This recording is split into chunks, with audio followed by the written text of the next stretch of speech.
Okay, I believe we are live.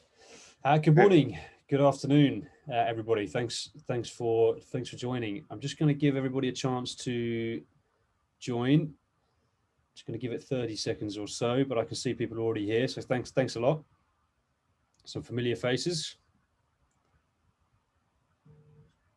Yep, I can see people joining.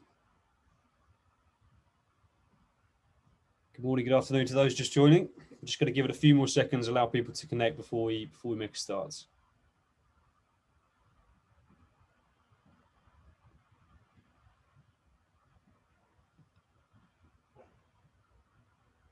Great. Okay. Hello, everybody. Thanks so much for joining. So this is the third week of our weekly content on the network. So we really appreciate those that have joined for a third time, second time, whatever it might be. Last week we did a whole day on remote sensing, which was really good. That is available to everybody on demand on the agenda. And we had a webinar the week before. So this is our third week. We've got a really good presentation today. I just want to let you know a couple of things. So as you may know, you're able to put stuff in the chat, just like this. Might be delayed, so you might see it a little bit early. If you guys want to put in, where you're watching from, that would be really cool. And also you can use the Q&A function. So any questions for this session, Curtis, who I'll introduce in a moment, wants this to be very interactive. So please do put any questions into the Q&A. And we'll answer those either during or after the session. So I want to introduce Curtis Barrett. I'll let Curtis introduce himself in a bit more detail, but he's a hydrometeorologist consultant at Cruise Caribbean and various other places across his career. He's going to be talking about the incredible challenge of establishing a multi-hazard integrated early warning system, which I know will be very useful to all of you. To Curtis, I'd like to hand over to you. The floor is yours. I'm going to share my screen, and if you need me, let me know. Okay, Luke. Thank you very much. Good morning, everybody. Good evening, wherever you are. My name is Kurt Barrett. I've been involved in hydrometeorology for my entire career, 50 years plus. A lot of work with NOAA, National Weather Service, setting up primarily hydrologic and flood and flash flood forecasting systems around the world. Last 10, 11 years, actually, I worked for USAID as a consultant to continue that building system, primarily flash flood warning system, but also coastal warning systems. And then working in the World Bank now in a project in the Caribbean to build a multi-hazard early warning system. So this presentation will talk about the different parts of what is a multi-hazard system, why are we interested in it, and then how do you get there to build a multi-hazard early warning system. So next slide, please. Thank you, Luke. So what is a multi-hazard warning system? We'll talk about that. Talk about the end-to-end warning and response system for all hazards. There's a number of components that have to connect, link with each other, and the system has to work in the connection of the chains to allow the warning process to unfold and be successful. Any one of those components can break it. Emerging technologies of warning systems, we'll talk about what is the future of the multi-hazard early warning system look like? What are the components? A lot of this will be what WMO is looking at, what their future and the strategy is in building multi-hazard early warning system. I've done a lot of work with the World Meteorological Organizations. Then we'll talk about how you can build capacity, how we build a multi-model system.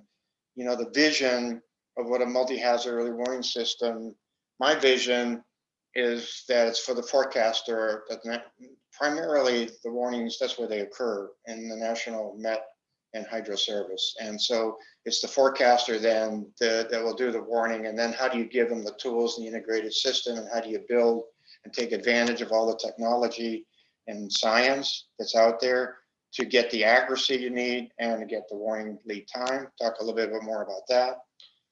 And then I'm going to plunge right into the Caribbean, where the Cruise World Bank project working with WMO and UNDRR and many other players that we have, regional organizations to build a multi-hazard early warning system in the Caribbean. But this is also going on with other cruise projects, and I know it's going on in the sort of a sister project in the Pacific. And then questions and answers and discussion. But really what I'm hoping that comes out of this session is I'd like to get a lot of input from you. I really invite questions from you as I go along. You can go ahead and ask the questions as we go along if you want, because I'd also like to get feedback from you in the direction and the vision that I'm painting and how you see it from your perspective. So let's go. Next slide, please. So the big challenge is how do you get warnings that are effective, that are accurate, that give enough people and organizations lead time for many different types of hazards? And then how do you get people to do the right thing, understand the message, take the right actions, and reduce the losses? That's the challenge we have before us. And the world, of course, is filled with shocks, a lot of natural hazard shocks, hydrometeorological. We have the seismic, the volcanic, earthquake, tsunami, environmental, and we have health-related events, all of which threaten humanitarian existence. And so our system is plugged into reducing losses from all these different hazards, mobilizing investments. That's the trick. Getting organizations to invest and strengthen the multi-hazard early warning system vision. It's a critical requirement. And so that's where we're headed, locking in on that vision and getting the donors and banks to assist us and provide that technical roadmap, if you will, to save lives. Okay, next slide, please. So what's a multi-hazard early warning system? And then it depends who you are and where you're coming from as to probably what you see as a multi-hazard early warning system. It has the ability to address several hazards and impacts, similar or different situations where hazard events occur alone, but they also occur simultaneously, cascading over a period of time. And we've seen this particularly, example would be hurricanes in the last few years, very high category, powerful storms occurring with COVID-19. And how do you warn people and move them to evacuation centers when you have a disease threatening people's lives at the same time that's very highly contagious? And then the hazards are many. So we sort of have to set priorities, and that's part of what we're trying to do in the Caribbean, is set priorities based on impact and data. And you have high frequency, low impact events, such as hurricanes, and then you have low frequency, high impact events like tsunamis. And so we have to balance and build the system to be able to handle a variety of threats, call them threats, high winds, such as through hurricanes, tropical systems, excessive heat, flooding, flash flooding, droughts, storm surge flooding, and of course the geologic earthquakes and tsunamis and volcanoes. Okay, next please.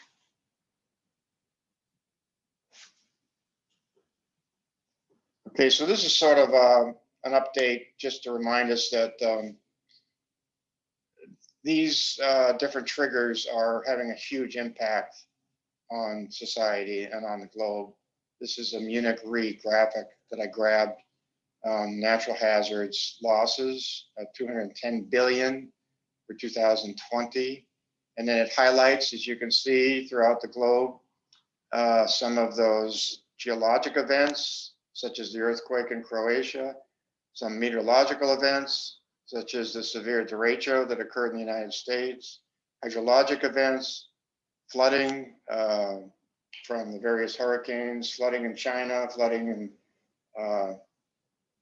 in Indonesia, climatological events such as El Nino, La Nina, and then of course, those are the categories of the different types of shocks that have been prevalent, continue to increase, some of which is climate change driven. Next, please.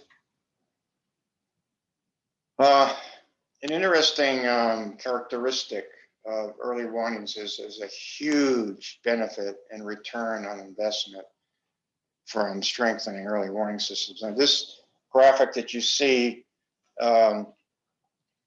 shows the benefit to cost ratios of adaptation investments by the Global Commission on Adaptation Report 2019. I've seen other research documents showing even higher benefit to cost ratios for early warning systems, as much as 20-to-1. So you see a 5-to-1 to 20-to-1, and you can compare that with your return on investment for making new infrastructure, building resiliency, basically, improving dryland agriculture, and then protecting mangroves, and then of course water resources management, becoming more resilient.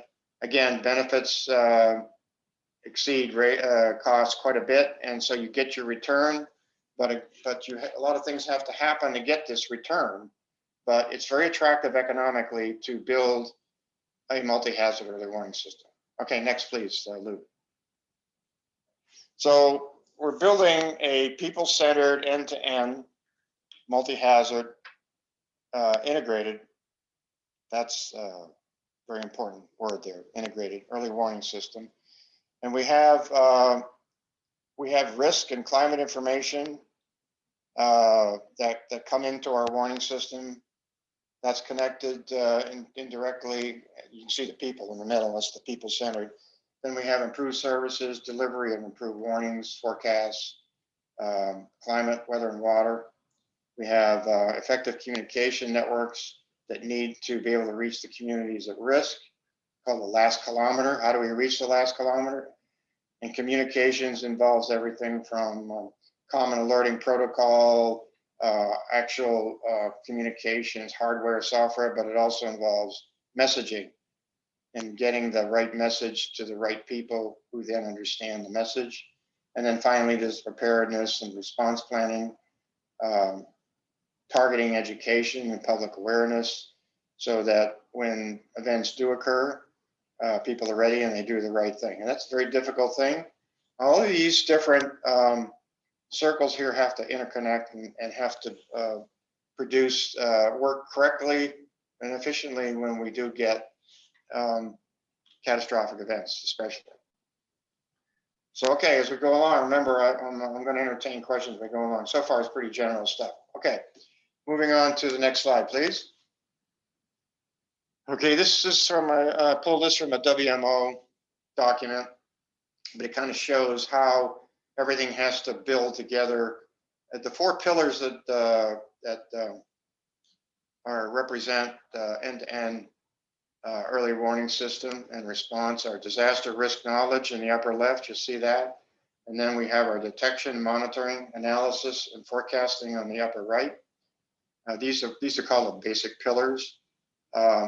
Detection meaning networks, hydrologic, meteorologic, climatologic, geologic, monitoring and analysis, models, and of course forecasters and trained disaster managers, etc.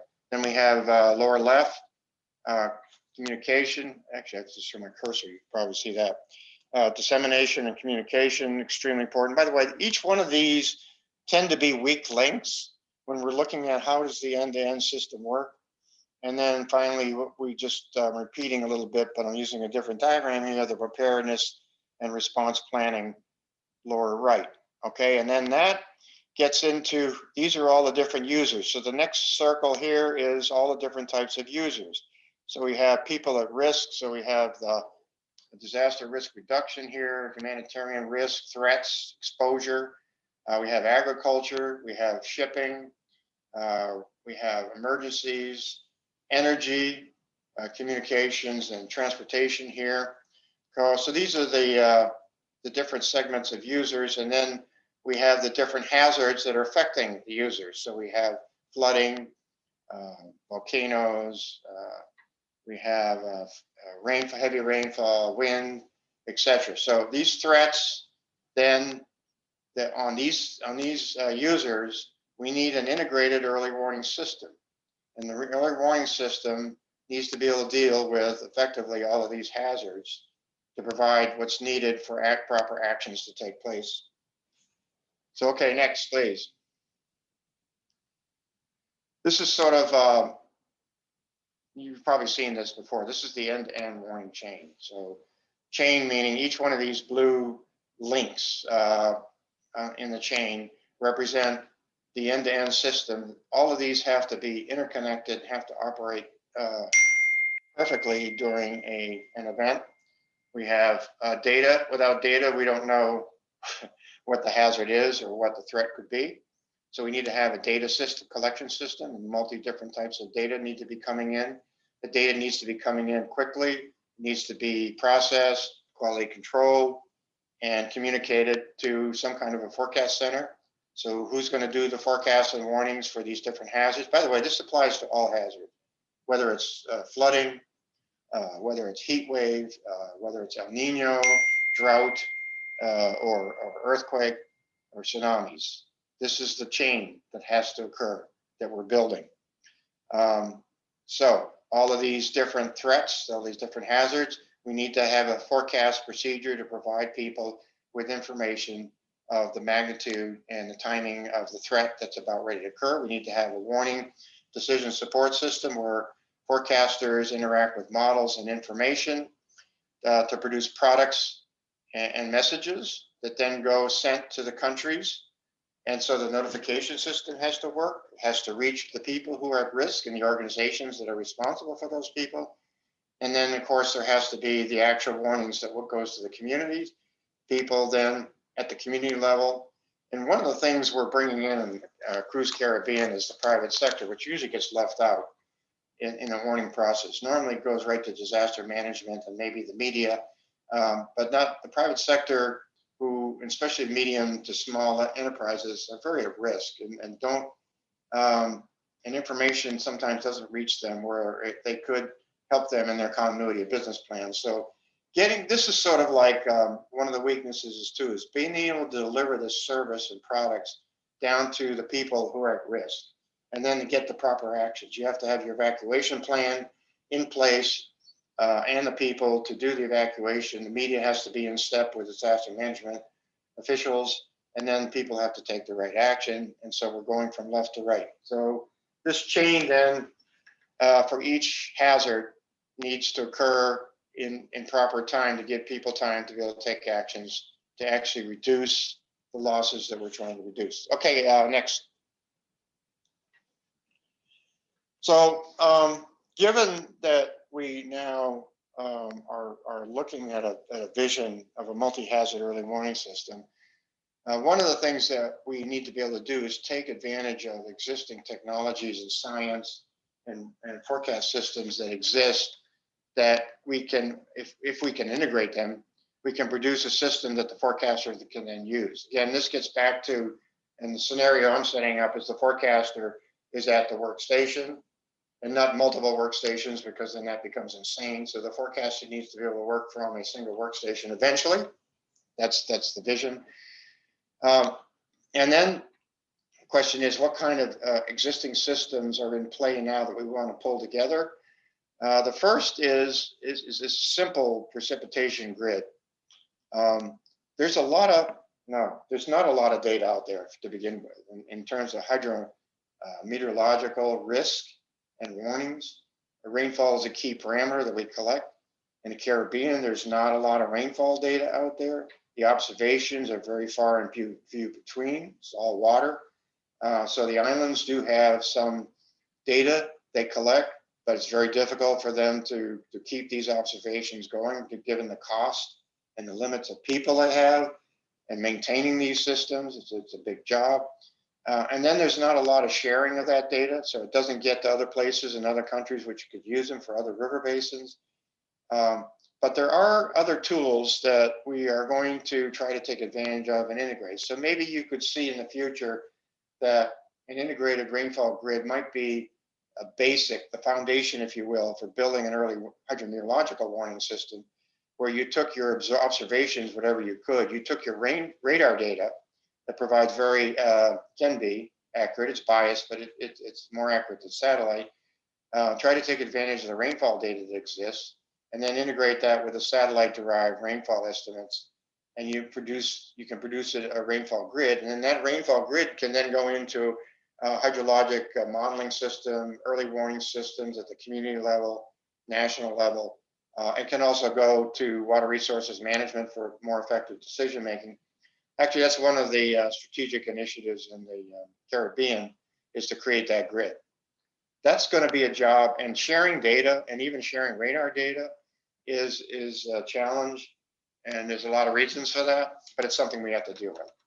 The second system that many of you may know about is the flash flood guidance system. It's a WMO system that was created by the Hydrologic Center in San Diego, Hydrologic Research Center, with funding by USAID and also NOAA support. And this tool, this system is now running in about 60 countries globally, and provides basically the tools and products and information for a forecaster to issue flash flood warnings, forecasts. In the Caribbean, it's going to be running, it's already running in Dominican Republic and Haiti, and soon it'll be for St. Lucia. So that's the land-based sudden warnings that are extremely important to get warnings out, because that's most lives are lost are because of that. In all weather-related events, high death toll usually results from flash flooding. And then we have the Coastal Inundation Flood Forecasting Initiative, where storm surge forecasts are produced to warn coastal communities. In the Caribbean, NOAA has a system, storm-based system that's being now, actually it's operational in Hispaniola, in Dominican Republic and Haiti. It's been operational since 2019, and it's going to expand. USAID's continuing Bureau of Humanitarian Affairs to expand that system in other Caribbean islands. All right, so now here we're dealing with a coastal flood risk problem, where a tool that's been evaluated in its early stages of operational application has proved to be very effective. So here's another block, if you will.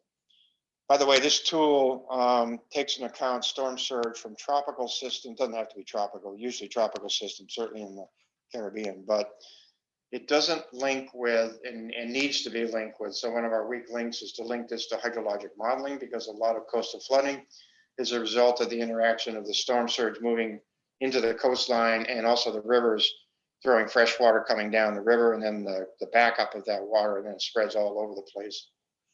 So here's another tool, another potential science and technology we can link in our multi-hazard system. Next, please, Luke. So I just threw this in as a 3D printer. We call it PAWS, friendly to remember, as a reminder or memory thing, but it's an automated weather system that is created by a 3D printer. And it's it's very inexpensive. It's being tested in a number of different places, Barbados. It's sustainable, it's accurate, it's being tested by NOAA at its instrument site. I think WMO is testing it too. And it becomes part of the, how do you build a data system that's sustainable, that doesn't have a lot of cost to maintain and operate, and it's easy to replace if something happens, which often does to equipment, especially with severe weather. And then moving on, WMO has this Caribbean, well, they have a severe weather forecast development project, SWIFT-DIP, which is started, I was involved in that when it started in South Africa. It's now regionally in a lot of different regions, including the Caribbean. And SWIFT-DIP then sets up severe weather forecasting from a regional center down to the national meteorological centers. It creates its own products that assist countries getting down to the scale they need to get down to for the lead time to be effective and warning accuracy to be effective. So it's for high impact events such as very heavy rain, strong winds, and high waves. So, okay, next, please. All of this is under the umbrella of impact-based forecasting. We know now that that forecasts, one of the reasons forecasts don't get the kind of results we think they should, it's not because of the science, it's not because of the technology, it's because people don't understand the message, and they don't understand what a Category 4 hurricane approaching their country may have in terms of impact on their business, impact on their home and their family. And so, behavior experts have helped the meteorologists and hydrologists understand that we need to be more mindful of giving people at risk impact information. So impact-based forecasting now is a major goal of building multi-hazard integrated early warning systems, where we have to understand the risk by developing risk models. We have to determine the vulnerability areas. Communities need to do a risk assessment. We need to know where the exposure is. We need to have that kind of data, digital data and elevation data, different types of GIS information to be able to identify, again, the potential impact of a approaching hazard risk. We need to identify that the impact that hazard would have based on historical events, analysis. A lot of AI learning is now starting to help us on the impact on the population. What are the trigger levels that make the difference between a garden variety and a catastrophe? And then finally, forecast integrated action. We have to identify the vulnerable people, trigger release funds, and take action to avoid losses on our early action. So this whole impact of not what the weather will be, but what the weather will do is a basic overall goal. It's a WMO goal, it's a goal of the Cruise Caribbean project, and it's a goal of multi-hazard integrated early warning system. Next, Luke, please. So in the Caribbean now, I'm going to go regionally on you, and we'll talk about what we're trying to do in the Caribbean. This is sort of a cloud that's representing the kind of strategic initiatives that we're trying to invoke to build a multi-hazard integrated early warning system. And it's the components that are broken down that we're developing. And so we have the hydrometeorological components, a lot of it driven by climate change. And under that, you can see, so you can see climate change, and we have hurricanes, severe weather, flooding. These are the events, marine submersion, tsunami, dust, drought. These are all different hazards, of course, that need to have warnings for and need to be integrated as part of it. In our integrated multi-hazard, we have to work with these common elements. But we also, and so this is a priority. Why is it a priority? Because these are the most frequent damaging events. These are the highest impact in terms of economic losses, where the big gains will be by putting in a multi-hazard early warning system, but they're just a start. They're also short-term in that there's a lot of technology and science available that we can bring together right away. Not so much, or more of a challenge, I think, on the next component, which is the geological component. So there you have the volcanic and the earthquake, which of course triggers tsunami, but also on St. Vincent's, I think we recently had a volcano that just went off and had major effects on surrounding islands. And the warning was good, but it needs to be improved and included as part of a multi-hazard system. And then we have biological components. We have coral. Bleaching is a huge problem. Sargassum is a huge problem. And then under the health components, we have different diseases that are affected by climate. And so, such as heat stress, coronavirus, all of these health components need to be included as part of the health early warning system, the multi-hazard early warning system. So, but the priority is here, this circle. You see where it says CHOP, this is the Caribbean Hydrometeorological Operation Plan. It's a strategic initiative. And what it refers to, if you know anything about hurricanes, in the Caribbean, for instance, is an operation plan. The World Meteorological Organization, Region 4, has a hurricane committee, and the hurricane committee sort of pulls together all 26 countries and NMHSs, and they all agree and coordinate, and they have basically a concept of operations, a CONOPS, for how they're going to operate, what the products are going to look like, what the products mean, How kind of data is available, how information will be communicated, what are the warning products, what are the watch products, how do they coordinate, etc. with the National Hurricane Center. We are, and this is something I'd like to get your feedback from during this session, if you would, is we are planning to do a similar type operations plan for each hazard. So that, for instance, in severe weather, there's a severe weather development initiative that's going on in the Caribbean, and they will have an operations plan that will be similar to a hurricane, but it will deal with severe weather. And then a flooding operations plan, where all the countries will work together to develop common vocabulary, common definition of flooding, flash flooding, products, data, that kind of thing, the whole concept of operations. Each hazard then will have its own operations plan that will then be integrated into a common multi-hazard operations plan. So this CHOP would start with the hurricane operations plan and then expand to include all these other hazards.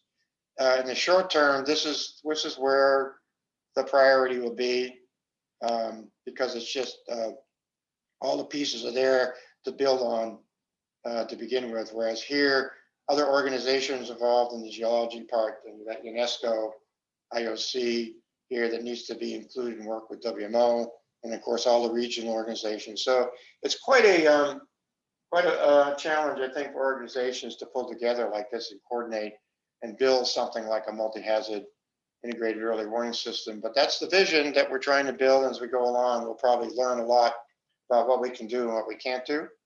Okay, next, Luke, please. So here's some of the barriers to getting this system set up that I see. There's many more. I just highlighted some of the ones that we're running into. So data sharing and standards, not just hydrologic. There are meteorological data standards, but there needs to be better standardization of the data so it can be linked and shared. The technology is actually there to share the data and to link the data and communicate the data, but it needs to be, we need to agree on that we're going to actually share our data.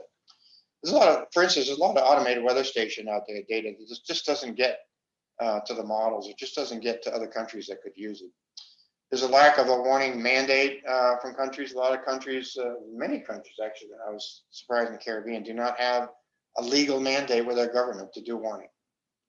There's limits in financial and technical resources for NMHSs. That's one of the biggest barriers that we have. It's one thing to have a donor help you come in and establish a project, and it's another thing to be able to then maintain and operate and keep that going. Sustainability, big challenge before us. Capacity of NMHSs are limited. In the Caribbean, there's some NMHSs that can only do fundamental things. They're not really staffed to do the kind of warnings and forecast products that are needed. So other countries, sort of like regional support centers, help them in delivering products and forecasts to get to their users. There's a lack of common vision. I think that's one of the hurdles that we have to do. I think WMO is in the process of trying to set that vision of what, in the Caribbean cruise project, we're working with WMO, World Bank, UNDRR, many of the regional operations, Caribbean Meteorological Organization, CIMH, SEDEMA, the disaster people, to try to put together that multi-hazard early warning system strategy to build, and then agreements and partnerships. Once that vision is established, how they're going to work together and define roles and responsibilities, that needs to be done.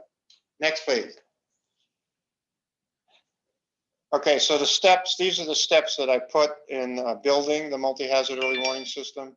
I think it's critical here, impact-based forecasting. We have the Weather Ready Nation going on in the Caribbean, but also other places. Pacific is Weather Ready Nation going. That's a NOAA project working with USAID, Bureau of Humanitarian Affairs. But that needs to be continued to be built up. The rainfall grid needs to be built. We need to integrate the flash flood guide. That's WMO. That's a WMO strategic initiative to integrate the flash flood guide and severe weather and the coastal integrated flood initiative. Develop this roadmap, needs to be developed on how this integration process will go.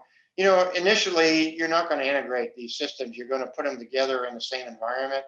and get it easier for the forecaster to work with them. But eventually it's gonna become one system, but that's gonna take a while. We need a concept of operations, of how these multi-hazards operations and standard operating procedures work.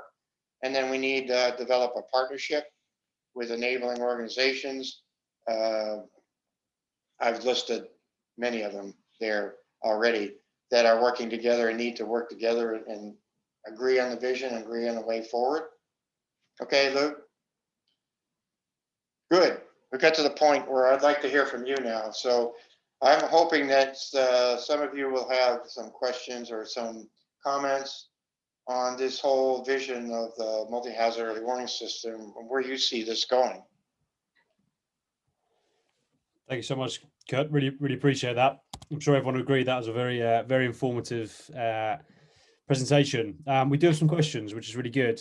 Bear with me a moment. Let me just gather them up. Okay. A couple of these are anonymous, but that's okay. I think one of the questions was around, I suppose, speak from a Met Service point of view. You know, if a National Weather Service wants to start this process of building a robust early warning system, what is the best thing they can do? You know, where should they begin and who should they reach out to? I think that's probably a pertinent question.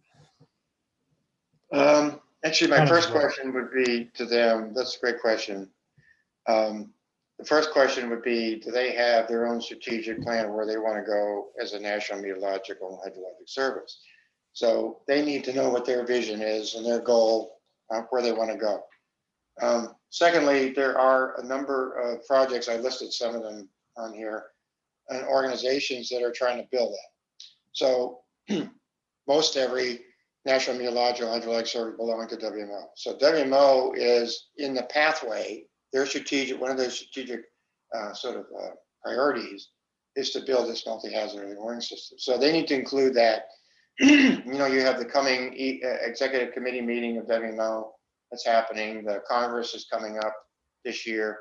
Those are ways that the countries can gear up and show their support for this and also willingness to participate. I think that would be a very good thing for them to do. Yeah, that makes sense. That makes sense. Yeah, we've got a few more. Just speaking about the steps you went through, from all the action points, right from designing it to sort of to action, or not from designing it, but the stages you went through.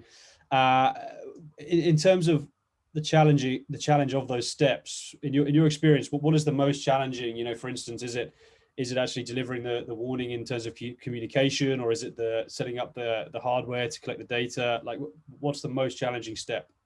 There's lots. There's a lot of what we call weak links in the end-to-end system. So let's just start with data. There's never enough data. So you have rain gauges, you have stream gauges, you have weather stations. Trying to just keep them going, that's a big challenge.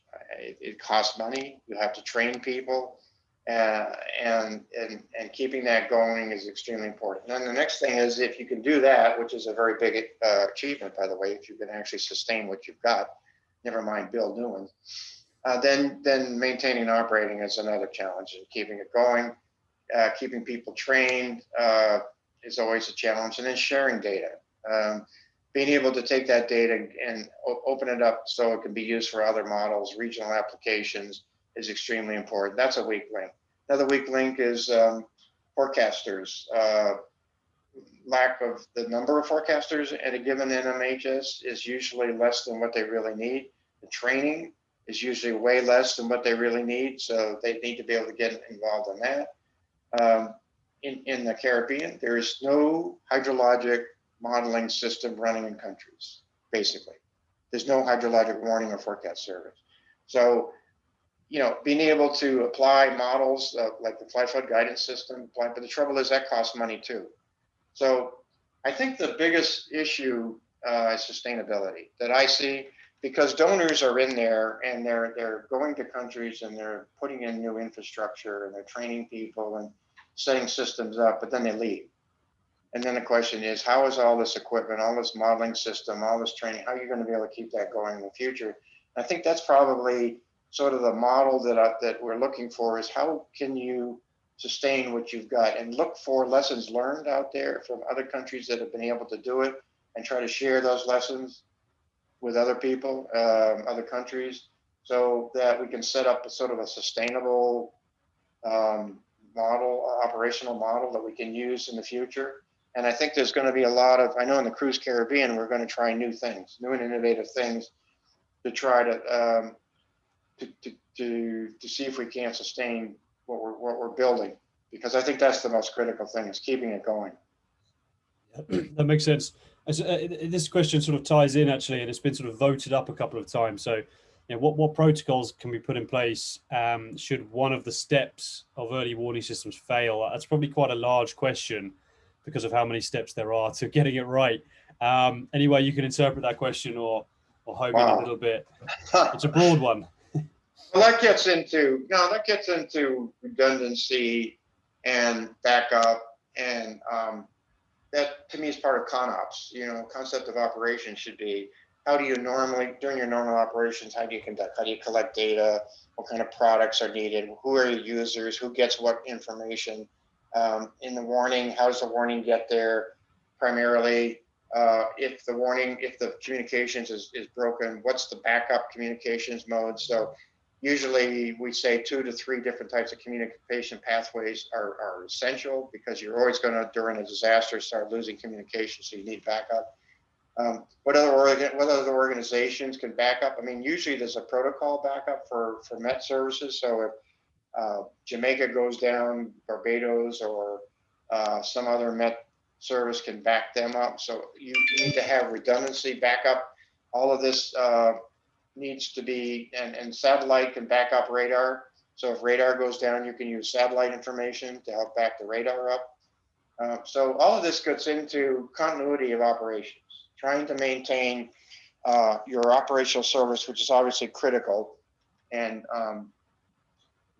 there's a law, I forgot the guy's name. There's a law that says that the worst thing that could possibly happen is going to happen during a disaster, and it's going to fail. And how are you going to be able to deal with that? So that all gets back to planning and being able to set up as much of different levels of backup as you can, so that when the eventual happens, you can still deliver the message. That a lot of that came out, and WMO did a very nice disaster assessment of Hurricane Maria in the Caribbean, which was about, I think, 2 or 3 years ago. Yeah. And they found a lot of things that people don't think about, like even the Met observation stations were not properly anchored and couldn't withstand Category 3 or Category 4 winds.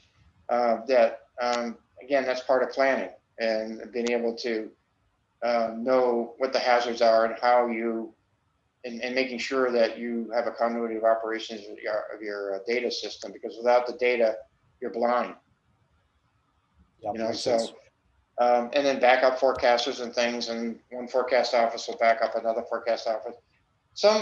That's something, again, that needs to be looked at and constantly attended. I mean, things change all the time, so you have to keep your plan, your operations plan, up to date continuously, and that takes a lot of work. For sure. That's essential. Yeah, that makes sense. It makes perfect sense. We'll go over a bit, so we have some more questions come in, if that's all right, Curtis. Sure. Time-wise. So we've had a question from Tatjana. I think it's the let me just double check. Head of hydrological forecasting at the Croatian Meteorological and Hydrological Service. Yes. Is asking, sorry, I'm just going to click around a little bit to, so what is the spatial resolution of integrated rainfall grid, and how often is it produced? That's a great question. Great question. So it's going to probably vary from region to region. It gets to probably what the radar resolution is going to be. And so the radar resolution we're shooting for in the Caribbean, maybe 500 meter. And we're looking at a 500 meter resolution for rainfall. Presumably, if you're in the effective hydrologic range, you could get less than that. You could get finer resolution than that. The satellite's about 1 or 2 kilometer resolution, so you at least have that as a minimum. And that's where we are. And we're trying to get to the finer resolution, and that probably vary from region to region quite a bit. Yeah, makes sense. Thanks for that. We've got this isn't a question, but this is something to mention. It's Nada from the Bosnia and Herzegovina Weather Service. They said that they established Meteor Alarm, which is the part of the project alerting Europe for extreme weather, in the meaning of all possible weather services over countries' space towards climate. I think it's just a point that there's. Are you aware of Meteor Alarm? Yes, I am. Oh, okay. Yeah, it's more of a point. I think that that's something that they've established their end, and it's potentially a good model to go by, perhaps. I think that's a very good model. I think the U.S. is looking at it too. I think that's something that maybe eventually can be standardized within WMO if the countries agree with it. But you need some kind of standardized alerting and warning system like that, because the populations are diversified and people keep moving, and you're going from country to country, and you're not going to learn a new system going from country to country. You need to become more uniform and learn from each other and benefit from each other. So I think that eventually will become the standard. Just going to take some time, because so many people have so many different ideas about how they should do warnings, and a lot of it has to do with communities linking with national governments and sometimes regions and agreeing how they're going to warn and work with each other. And that's the main thing. It's the relationship building and agreement of how they're actually going. And that's where this operations planning becomes important, of setting up and agreeing on what products you agree on, what the meaning of the product is, or where the product goes, and then if the Met service or hydrologic service goes down, who backs them up. And these are the kind of things that an operations plan sort of helps secure and make sure that warnings go through when they're needed. Yeah, it ties into your point earlier about sort of backup protocols of countries backing each other up, neighboring, and the like. And equipment backing each other up too. I mean, you can have backup and communication systems backing each other up, and you just have to have different levels of backup to be able to. Basically, you want to go as fail-safe as you can in your system. Yep, makes sense. So we've got another question here quickly. It's from Dominique. So what type of collaboration and partnership can be built at a national or community level to inform decision makers for both geophysical and weather hazards through a joint strategy and plan? I guess that ties in a little bit again to what you were mentioning just now. I think that there needs to be, that's the kind of process that has to happen. That's exactly what has to happen. So you need to get all the stakeholders together. You need to put together a plan that gets vetted by all the participants, all the organizations, from disaster managers. I mean, it even starts with fire stations and police stations, works up disaster managers, and media need to get involved. And then, of course, all your Red Cross and all your disaster response agencies need to get together. And then the meteorologists and the hydrologists need to get together, need to then formulate this plan, this vision, if you will, of how the warning service, the multi-hazard warning service, will work and how it's going to be built. And that's the way to do it. I think they're on the right track in Dominican Republic. That's exactly what they need to do. But you need to be able to paint that vision, start the vision. How would that work? And there's also a short term and a long term too, right? So there's things you can do in the next few years to start picking up other hazards, but then it's going to take a while to pick up like tsunami and some of the other hazards because they're so different. Yeah, that makes sense. We've had quite a few comments from Mohammed Sadek. I think he's put an email address and stuff on here. Mohammed, what I would suggest, it looks like you'd like to maybe speak with Curtis directly. On the platform here, you'll be able to look Curtis up and message him even through the platform. There's probably a good way to go through those points, if that's okay. But yeah, I think that's. Oh, we do have a couple more. Are you okay for time, Curtis? I'm not going anywhere. I'm fine. All right, appreciate it. Right, let me just pull up the next question. Bear with me. Okay, we have a question here from Becky Venton. I think it's more of a point, actually. However, I believe that Meteor Alarm is threshold-based rather than impact-based, so warnings still need to be contextualized locally so that people can understand the local impact and associated advice for their location. So threshold-based rather than impact-based. Does that? Yeah, I don't totally know what that means, but I do know that a lot of countries use like scenarios to issue warnings, and that may be what threshold means, which says basically that it gets into probabilistic forecasting. It basically says that there's a probability of 2 inches of rain in the next 24 hours of 40%, but there's a probability of maybe 20% or 10% for 6 inches of rain in the next 24 hours. And then the user then has this ensemble or probabilistic type set of forecasts that they have to then make their decisions on. So it's tough on the user, especially like the disaster responder. I mean, the emergency manager, I feel sorry for the guy because the future is going to be all probabilistic forecasts, and they want to be told, am I going to get it or not? Am I getting the tornado? Am I getting the flood? If I get it, where's it going? And he needs that kind of specific information, but that's impossible. So everything's going ensemble models, probabilistic type information that then has to go into the user environment, and then they have to digest that, and they have to have a model. Now, if you're a big corporation, you're going to have a decision support model that handles probabilistic information, and you're going to make a forecast, mathematical forecast based on a decision support system. But if you're a manager, an emergency manager, you're going to most of your decisions are based on past experiences, and so you're going to then have to figure out what a 40% and a 10% means in terms of impact and potential damage, and therefore risk, because you're going to have to spend some money to evacuate some people. If the flood doesn't happen, there's not that much of a penalty if you evacuate people. That the flood does happen, you don't evacuate people. So there is that's the threshold thing I think that he's talking about, and it's probably sort of a complex combination of those.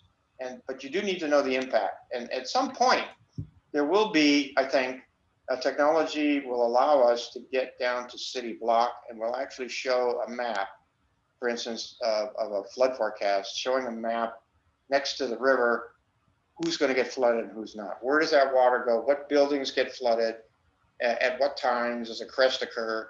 I think that kind of information is eventually going to get there. It's going to take time that detail to get there. But we're doing some of that already in the U.S. and some other countries are doing that, where you can actually get down to mapping, flood mapping, and give people visualize. And that gets across the barriers, language barrier, cultural barriers, the things you have to, when you're warning people, is you have to be able to know who you're warning and how they're going to receive the information, what to do with it.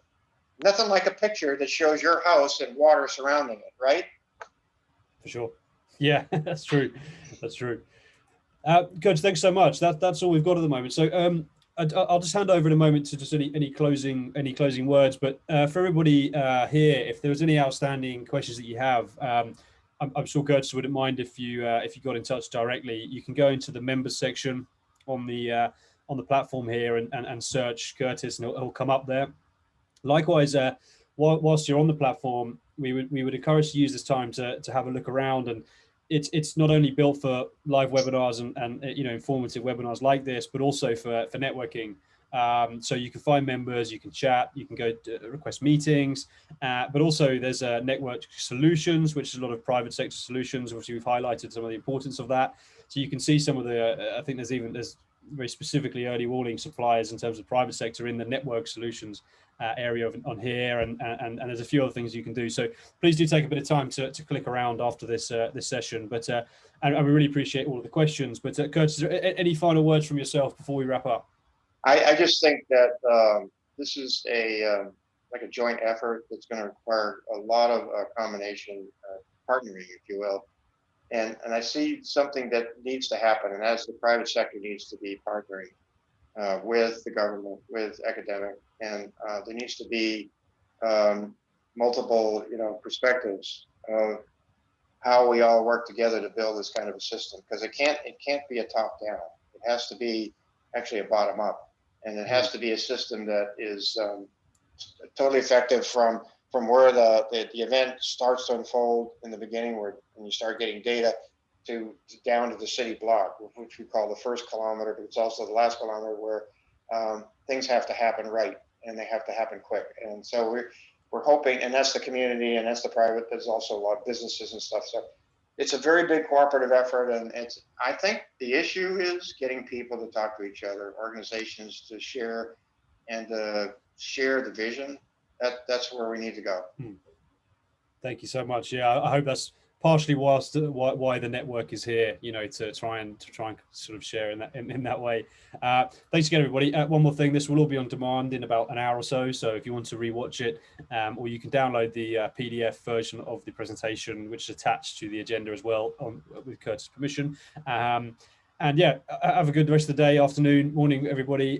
Thanks for joining, and we'll have another one Thursday next week, and we'll see you there. Curtis, thanks again for your time. Really appreciate it. My pleasure. Thanks, everybody. Speak soon. Cheers. Bye-bye. Bye-bye.